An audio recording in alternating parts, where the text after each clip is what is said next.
Excellencies, ladies and gentlemen, please stand to welcome the arrival of His Excellency Emmanuel Macron, President of the French Republic and Prime Minister Lawrence Wong.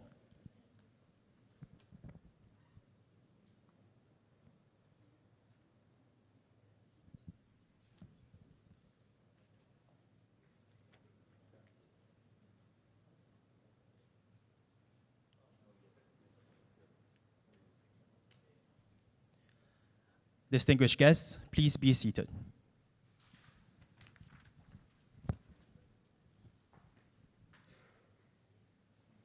His Excellency President Emmanuel Macron and Prime Minister Lawrence Wong will now witness the symbolic exchange of 13 documents.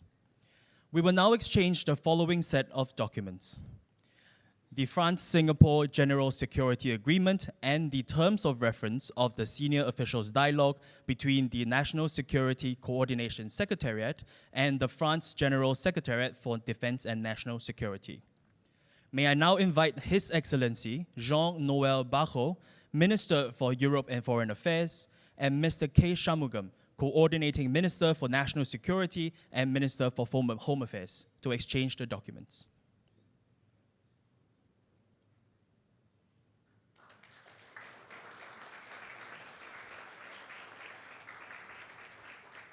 Thank you, Ministers.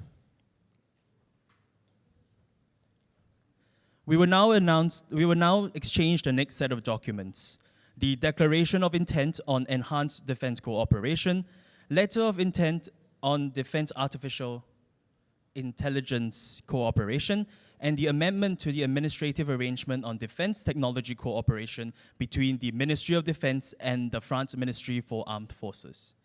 May I now invite His Excellency Sébastien Lecornu, Minister for the Armed Forces, and Mr. Chan Chun Sing, Coordinating Minister for Public Services and Minister for Defense, to exchange the documents. Ministers, please.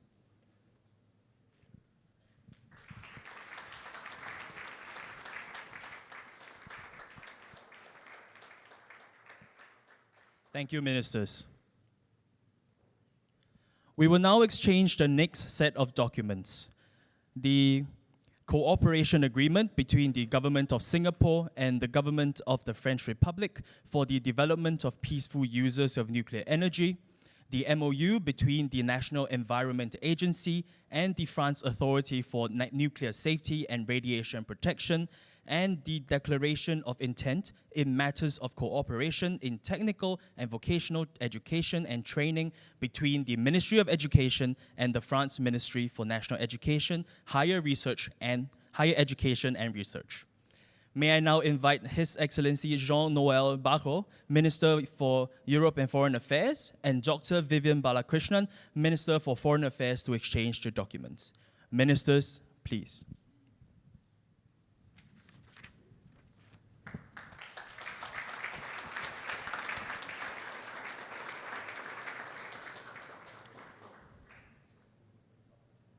Thank you, Ministers. We will now exchange the next set of documents: the Joint Statement on Collaboration on the Safety of Artificial Intelligence and the Singapore-France Roadmap on Deepening Cooperation in the Digital Domain between the Ministry of Digital Development and Information and the France Ministry of Economics, Finance and Industrial and Digital Sovereignty. May I now invite Her Excellency Clara Chapaz, Minister Delegate for Artificial Intelligence and Digital Affairs, and Mrs. Josephine Teo, Minister for Digital Development and Information, to exchange the documents. Ministers, please.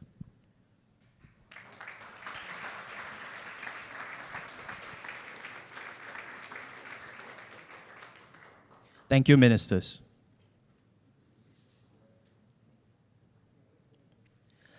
Next up, we will exchange the extradition agreement between the Government of the Republic of Singapore and the Government of the French Republic.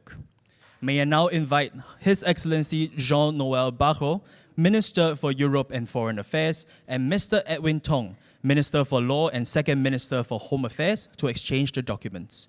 Ministers, please.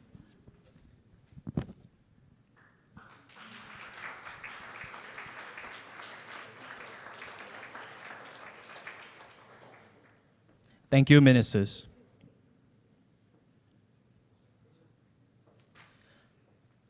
We will now exchange the final set of documents, the Singapore-France Enhanced Framework Agreement between the Civil Aviation Authority of Singapore and the France Directorate General for Civil Aviation, and the Singapore-France Enhanced Maritime Partnership between the Maritime and Port Authority of Singapore and the France Directorate General for Maritime Affairs, Fisheries and Aquaculture. May I now invite His Excellency Eric Lombard, Minister for the Economy, Finance and Industrial and Digital Sovereignty, and Mr. Jeffrey Xiao, Acting Minister for Transport, to exchange the agreements. Ministers, please.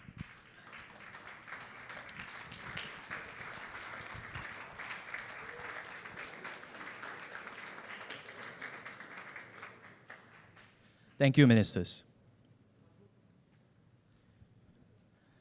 Excellencies, ladies and gentlemen, we have come to the end of the exchange ceremony. We will now commence the joint press conference between His Excellency President Emmanuel Macron and Prime Minister Lawrence Wong. You may wish to put on the headphones located on your seat for the English and French interpretations. Thank you all. May I now invite Prime Minister Lawrence Wong to deliver his remarks, please. Your Excellency President Emmanuel Macron, Excellencies, ladies and gentlemen, I'm very pleased to welcome President Macron to Singapore. He generously hosted me when I visited Paris last year, and I'm happy for the opportunity to reciprocate his hospitality here in Singapore. We had a visit to Lau Pa Sat last night to experience Singapore's hawker culture and local food scene. We had good discussions over dinner yesterday and again at our meeting this morning. The President's state visit is a timely one. It comes as we mark the 60th anniversary of diplomatic ties between France and Singapore. France was amongst the first countries to recognize Singapore's independence in 1965. We remember this gesture of solidarity and we thank you for it. Our ties have grown from strength to strength since then. France was the first European country with whom Singapore established a strategic partnership in 2012. And this partnership laid the foundation for our close cooperation across many areas in defense, trade, cybersecurity, education, research, and culture. In today's uncertain world, it's even more important for like-minded countries like France and Singapore to work together. And that's why President Macron and I have agreed to upgrade our bilateral ties to a comprehensive strategic partnership. This will deepen our cooperation in existing sectors and expand our collaboration in new areas like decarbonization, digitalization, and AI. This will be Singapore's first comprehensive strategic partnership with a European country, and it reflects the high level of trust between our two countries and the potential for us to achieve even more together. The number and range of agreements we witnessed just now reflects the breadth and depth of our comprehensive strategic partnership. But let me just highlight quickly a few key areas. First, on defense. That has always been a pillar of our relationship, and we are very grateful to France for hosting an RSAF training squadron at Cazaux Air Base for over 25 years. We are also happy to support French military deployments in the Asia-Pacific, including port calls by French naval vessels. And under the new partnership, we will enhance cooperation in other areas, including deployments, defense technology, and critical and emerging technologies. We will also reinforce security cooperation, including by establishing a senior officials dialogue. Second, in the economy, especially in trade and investments where we already have very strong ties.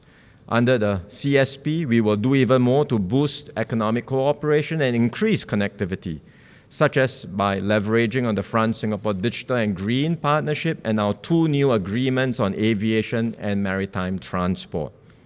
Third, our cooperation in emerging and frontier technologies. This has been expanding over the years, and we will include new areas like AI, cybersecurity, and quantum. We will deepen our cooperation in the digital domain, and we will continue to expand research collaboration through our Joint Committee on Science and Innovation. Fourth, in energy and sustainability, we already have robust exchanges, but we will build on that to do more. And our 2 new agreements on civil nuclear energy cooperation will help Singapore tap on French expertise in this field as we explore the possibility for civilian nuclear energy in Singapore. Finally, people-to-people exchanges are another important part of our relationship. The French presence in Singapore is growing, and likewise, the Singapore presence in France. Our cultural ties are growing too, and we hope to build on these robust linkages to do more together. Under the CSP, we will strengthen our collaboration between our institutes of higher learning, deepen cooperation in technical and vocational training, and promote more cooperation in the arts and culture. Besides closer bilateral ties, both France and Singapore will also work closely to strengthen multilateralism and the rules-based global order. President Macron and I had good discussions on how we can do so. France is a long-standing partner of ASEAN, and we welcome its strong interest to step up engagement of our region. And we also agreed that the CPTPP and the EU can do more together to boost two-way trade and investment links and to reinforce the principles of our rules-based trading system. So I thank President Macron for the excellent discussions over these past 2 days. He is a partner and a friend of Singapore, and we deeply value his commitment to advancing the Singapore-France relationship. I look forward to working with him and his team to bring our bilateral ties to greater heights in the coming days. Thank you, Prime Minister. May I now invite His Excellency President Emmanuel Macron to deliver remarks, please. Thank you, Mr. Prime Minister. Dear Lawrence, merci, Monsieur le Premier ministre, cher Lawrence, Mesdames, Messieurs les ministres, Mesdames, Messieurs les ambassadeurs, Mesdames, Messieurs les parlementaires, Mesdames, Messieurs, je tiens à vous remercier, Monsieur le Premier ministre, et à remercier Monsieur le Président de la République pour votre accueil chaleureux. Et c'est un immense honneur pour ma délégation, mon épouse et moi-même, d'être parmi vous depuis hier, avec pas simplement des partenaires, vous l'avez dit, mais des amis de confiance. Et cela depuis 60 ans. Et cette confiance remonte en effet à l'avènement d'un Singapour indépendant et à la relation exceptionnelle que le père fondateur de Singapour, an outstanding relationship launched by the founding father of Singapore, Lee Kuan Yew. And as we commemorate the 10th year of his death, I meant my thoughts go to this outstanding figure. His vision was built on modernity, tolerance, and political will, and that should still be a source of inspiration against the temptation of inward-looking attitudes, protectionism, and violence. This is still a source of information that we should not neglect. I'm very pleased, and I would like to thank you, Prime Minister, for welcoming me yesterday for this walk that we took for discussions and the very fruitful meeting that we had this morning. Allow me to go back to a few things that you said, including the fact that we both share trust the idea of an efficient multilateralism.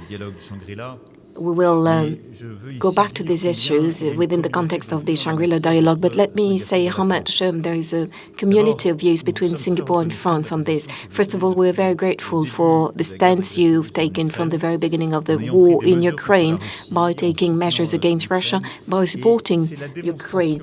And this shows, as was the case with your predecessor and yourself, that this war, of course, is existential for the Europeans and their security, but it is also a matter for the entire world. And we cannot allow might is right to reign. We, first of all, need an immediate ceasefire and to support the international order.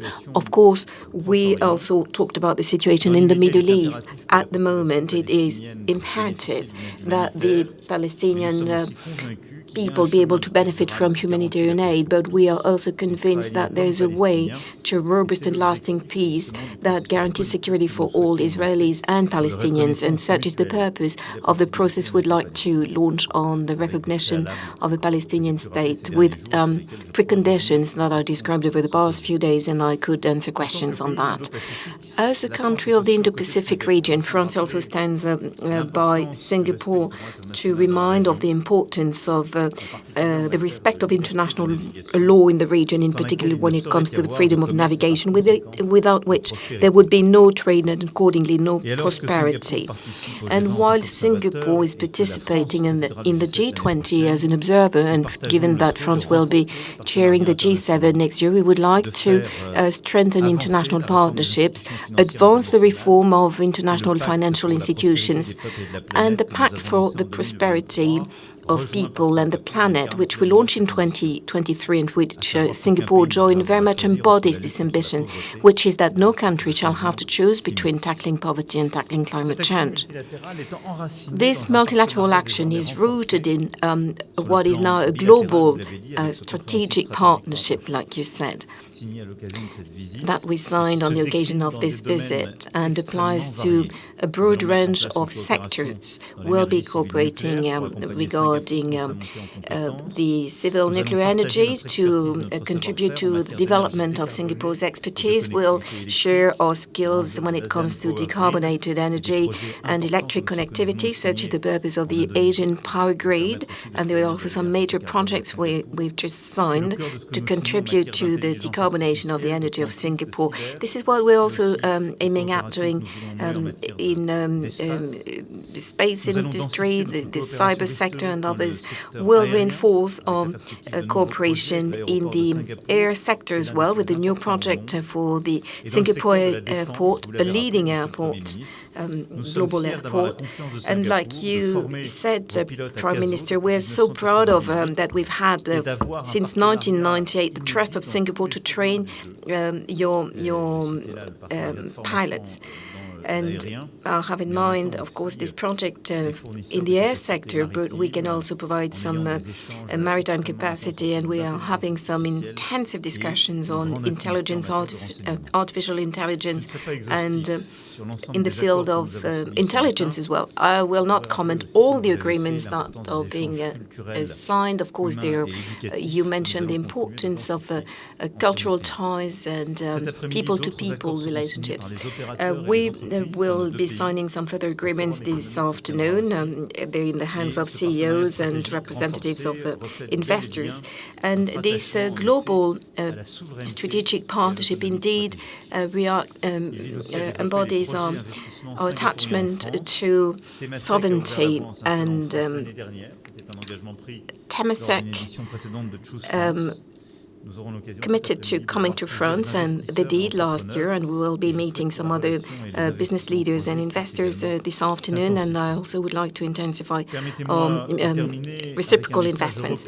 To conclude, allow me a European message. By visiting Southeast Asia all along this week, we began making concrete the immense potential for cooperation between your region of some 700 million inhabitants and a Europe of 450 million inhabitants.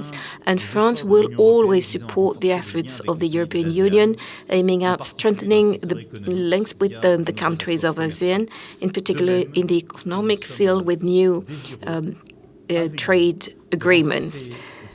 We also would like to strengthen the bonds, thanks to the Trans-Pacific Partnership, and open a dialogue, a comprehensive dialogue with the partners in this partnership in the fields of innovation and others. Europe can contribute its skills, its know-how, and contribute its domestic internal market. And like you said, the CPTPP is a huge potential, even broader, and the link between Europe and ASEAN and CPTPP is very clearly a way to open an efficient multilateralism, but also this strategic autonomy in which we both believe. Prime Minister, thank you for hosting us, for the quality of our discussions, and for your trust, the trust that feeds the agenda between France and Singapore. Thank you. President. Now we will begin questions. We have limited time to the press. Let us begin with French media first. AFP, s'il vous plaît. Bonsoir. Bonjour, Monsieur Francesco Fontemaggi de l'agence France Presse. A question from AFP. Mr. President, Prime Minister. President, you said you will be opening the Shangri-La Dialogue and present your geopolitical vision later on today. Could you tell us more about the key message you intend to share? And since the beginning of this visit, you've been talking about a balance and a credible power, but given what is happening, what took place in Kiev, and that you've been threatening Russia with massive sanctions,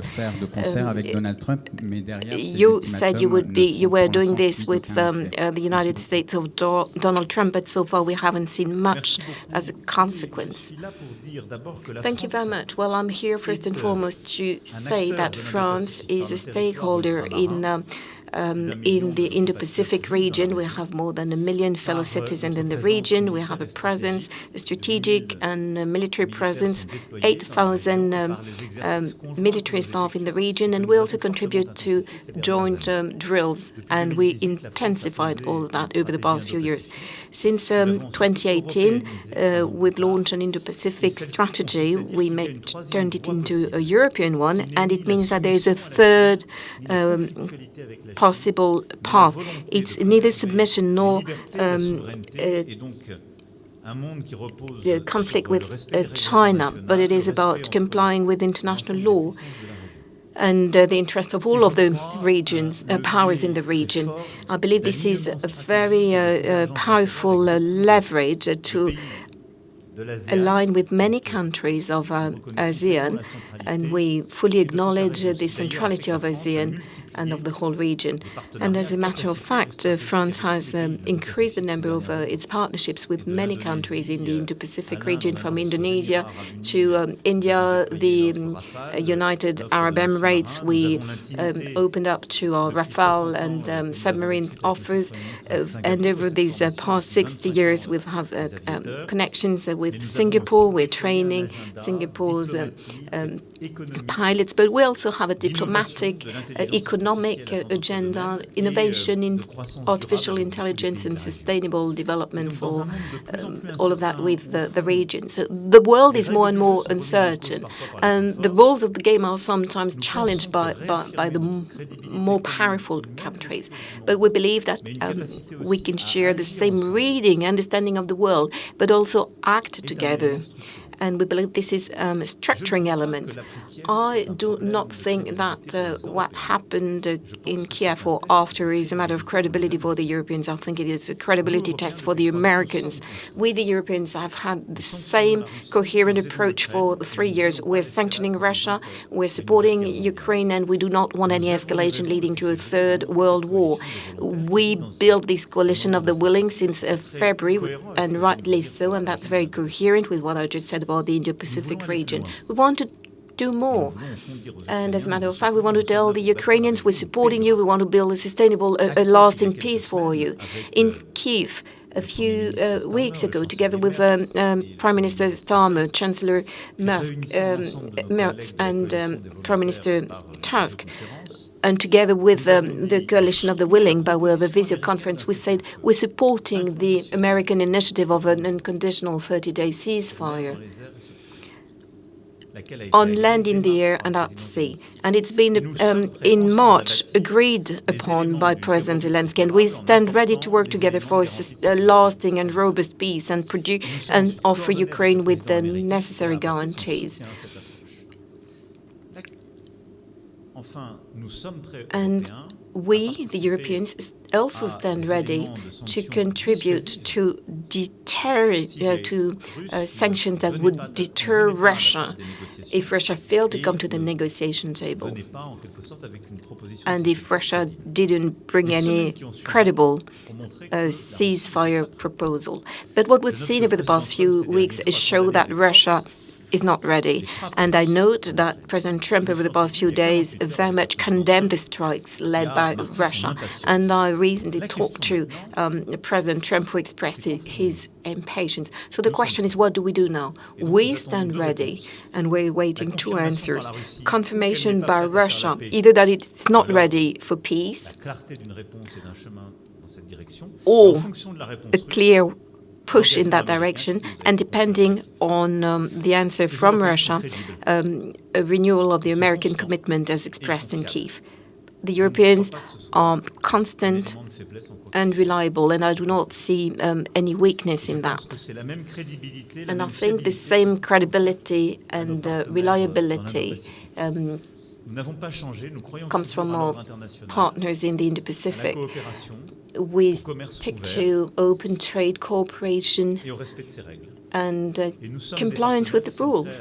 And we are partners that stand ready to commit with Singapore and the countries of the region to contribute to collective security, to have an innovation framework that complies with our rules and international order. And I see a lot of coherence in this, from Europe to the Indo-Pacific, including Singapore today. Thank you. Next question, Channel News Asia, please. Good afternoon, Prime Minister. Good afternoon, President Macron. My name is Geraldine. I'm from CNA. My question is for Prime Minister Wong. At the cabinet swearing-in ceremony last week, you said that Singapore would be a steady and constructive partner in a world of shifting alliances. So in the context of this bilateral relationship between Singapore and France, what can Singapore offer, and what is Singapore expecting from France in return? All countries will engage one another on the basis of wanting to advance their national interest. This is to be expected. But between countries, we often can find common ground and shared interests. And that's Singapore's approach, that instead of focusing on differences, we focus on our areas of common interest and advance them together. And certainly between France and Singapore, we have many common areas of interest, from security to the economy to energy, and many of the areas which we talked about earlier.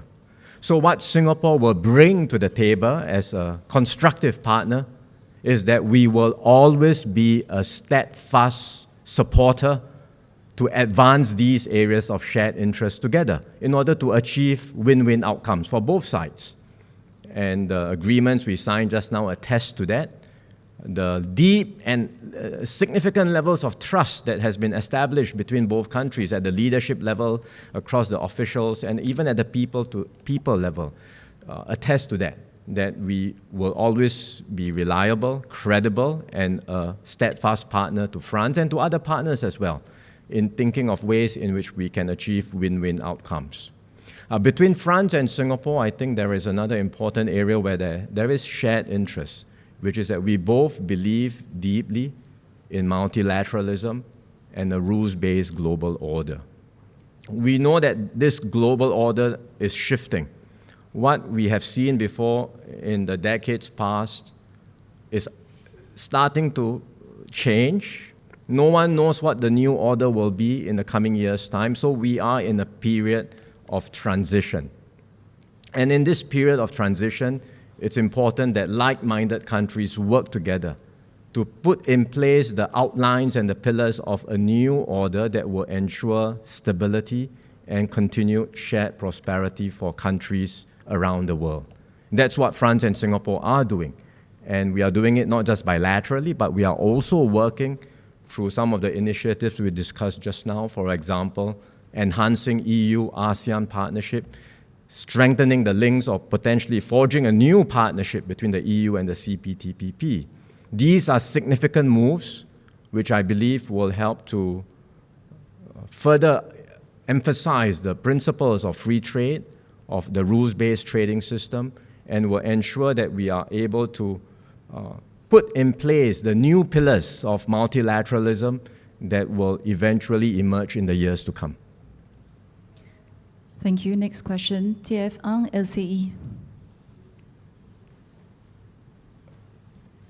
Bonjour Monsieur le Premier ministre, bonjour Monsieur le Président, c'est la Bougrie Prime pour TF1 Minister, LCI. Mr. Ma question President, porte my sur question Gaza. Tout au long de ce is séjour, about vous Gaza. avez rappelé à All plusieurs along reprises votre this week, opposition you au double standard. reiterated your Alors que vous opposition to plaidez double pour des standards. sanctions massives While contre la you Russie, l'Union asking européenne for envisage massive aujourd'hui de sanctions against réexaminer Russia, l'accord the EU is d'association currently avec Israël. considering Faut-il revisiting aller its plus loin association pour agreement with sanctionner Israel. Should we do more? What about sanctioning Israel? And do you confirm that you will be attending the conference in New York? And do you intend on that occasion to recognize the state of Palestine? Some say it's a moral necessity. What do you have to say?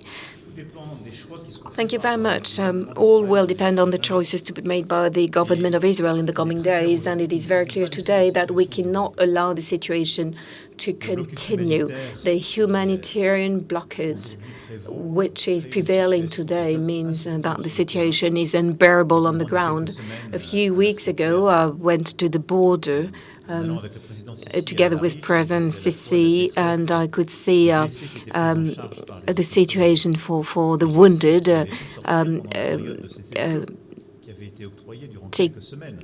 which the Egyptian hospitals are taking care of. But some initiatives that were taken in and happening in to March are no longer possible. And the whole of the humanitarian aid coming from all around the world is being blocked by the Israeli army. This is not acceptable.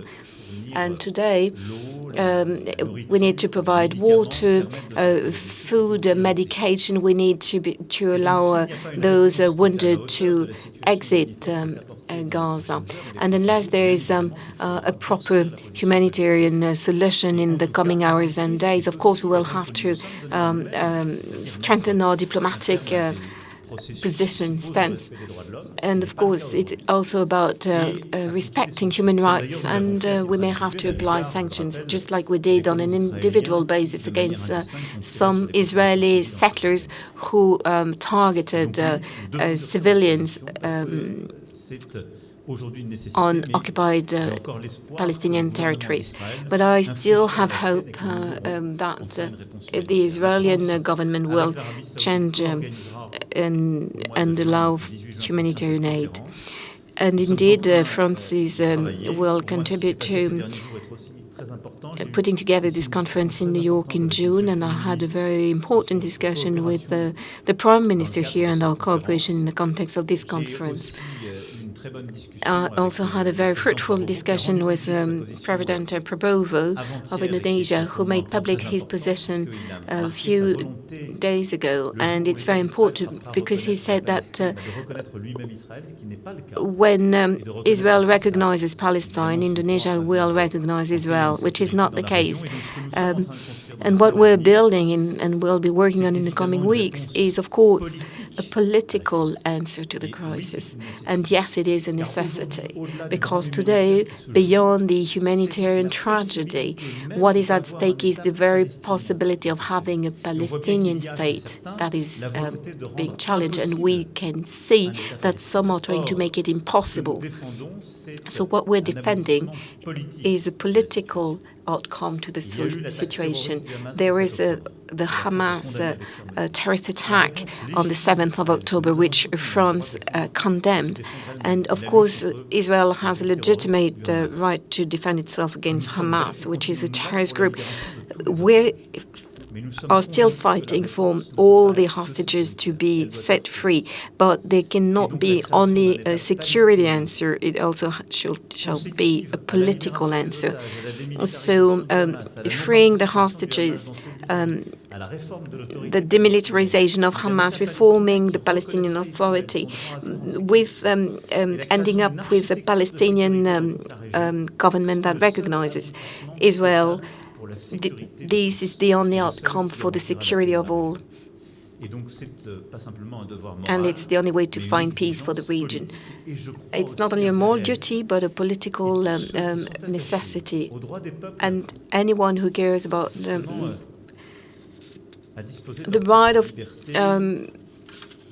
peoples to decide about their future, and for all of those for which the Israel security matters, should end up working together in that direction. This is what we're trying to do. de consacrer par un moment important le 18 juin ensemble. And the date of the 18th of June should be an important date in this respect. To what the President had said. I know the question was addressed to him, but I should also highlight Singapore's position on this matter. We've always said that Israel had a right to defend itself. But unfortunately, Israel's response has gone too far, and its actions have caused a terrible humanitarian disaster. And the restrictions imposed on the delivery of humanitarian supplies are completely unacceptable. In our opinion, it may even be a likely breach of international humanitarian law. So it cannot be justified. We join countries around the world to call for an immediate ceasefire, for the unhindered delivery of humanitarian aid, for the protection of civilians, and also for the return of hostages. Of course, beyond the current crisis itself, Singapore also supports the right of the Palestinian people to their own homeland. This has to be done as part of a negotiated two-state solution, because that is the only way for a comprehensive, just, and durable solution to this long-standing Israel-Palestine conflict. So there have been international efforts on both fronts, on the ceasefire, the return of hostages, as well as on the roadmap towards a negotiated two-state solution, including the efforts by France and Saudi Arabia for a conference next month. We will participate in this. We will join with the international community to watch such a durable solution. Thank you. We have time for a last question from Lian He Zaobao, please. Hi, good afternoon, President Macron and Prime Minister Wong. My name is Yun Fang and I'm from Lian He Zaobao. So the first part of my question is for President Macron. Given France's close ties and alignment with the US on various geopolitical issues, how is France looking to present itself as a third force and alternative in Southeast Asia amid the US-China rivalry? And what specific actions will France take to enhance its presence and influence in the region? And for PM Wong, what role do you see or hope to see France playing in the region amid this geopolitical situation? Thank you. Thank you so much. We are close aligned with the United States of America, you're right, but we are not dependent on the United States of America for our defense capacities, and France is quite an exception in Europe for that, because we developed our own capacities through decades for our energy and for a full range of questions. It's not totally true for all the Europeans, but we are working hard in order to strengthen our strategic autonomy, and it's core for the French and the European agenda. This is why, given this specificity and given the fact that through our overseas territories, we are part of the Indo-Pacific, because from New Caledonia, French Polynesia, Wallis and Futuna, Réunion Island, Mayotte, and other small territories, we are part of this region. We have 1 million inhabitants living in this region. We have more than 8,000 soldiers, a lot of common exercises with a lot of countries of the region, and a specific presence and specific partnerships with a lot of countries of the region. We are clearly an Indo-Pacific player. And what we can offer is precisely the fact that being part of an alliance, but having this independence, we do believe in the same values. We believe in a rule-order basis, and we believe in open trade. And we believe in this liberty of sovereignty, to quote a former Australian Prime Minister, Malcolm Turnbull. And in such a context, I think we have quite a unique position. And we are very lucid. We are not part of this superpower. We are neither China nor the US. We don't want to depend on none of them. We want to cooperate with both as far as we can. And we can cooperate for growth and prosperity and stability for our people and the world order. And I think this is exactly the same view as a lot of countries and a lot of people of this region. So we want to play together in order to do so. How to de-risk ourselves and how precisely to engage with ASEAN, which is clearly central, but all the Indo-Pacific members, in order to have more stability, de-risk ourselves from these big players, and work very closely together to have this third way possible.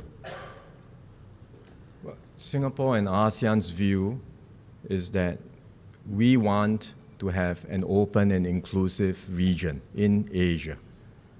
We want a region that is not dominated by any single power, that does not have exclusive arrangements with any single power. We want to embrace comprehensive engagement with all parties and embrace win-win arrangements rather than zero-sum competition. That's Singapore's approach, that's also ASEAN's approach, and we believe in the collective interest of all the parties in this region. So while a lot of focus has been about US and China, in fact, there are other major powers to engage. France, as the President says, is a Pacific power. France has significant capabilities across a wide range of different areas, and we have long-standing relations with France bilaterally, but we also welcome France to do more, not just with Singapore, but also with the rest of Southeast Asia. And we are very happy that the President had a very good visit this time, not just to Singapore, but prior to this, to Vietnam, to Indonesia, and he will be the first European leader to speak at the Shangri-La Dialogue later this evening. So we welcome that enhanced engagement of Southeast Asia by France, but importantly, we also welcome enhanced engagement by Europe. And France leading the way for the rest of Europe to engage Southeast Asia and ASEAN in a more significant way, I think is an important strategic imperative for us. And we can engage across a wide range of areas, on defense, on security, on the economy, on energy, on all the things that we talked about. So the bilateral initiatives that we have between Singapore and France can be a pathfinder for Europe and ASEAN to do more together as well. And by having these additional links for all the major powers to have stakes in Southeast Asia and Asia, to work together, to find win-win arrangements, we believe such a configuration makes for a stabler configuration in Asia. It will reduce the chances of conflict, and it will maximize the likelihood for continued peace and shared prosperity amongst all the parties. Thank you. Excellencies, ladies and gentlemen, we have now come to the end of the joint press conference between France and Singapore.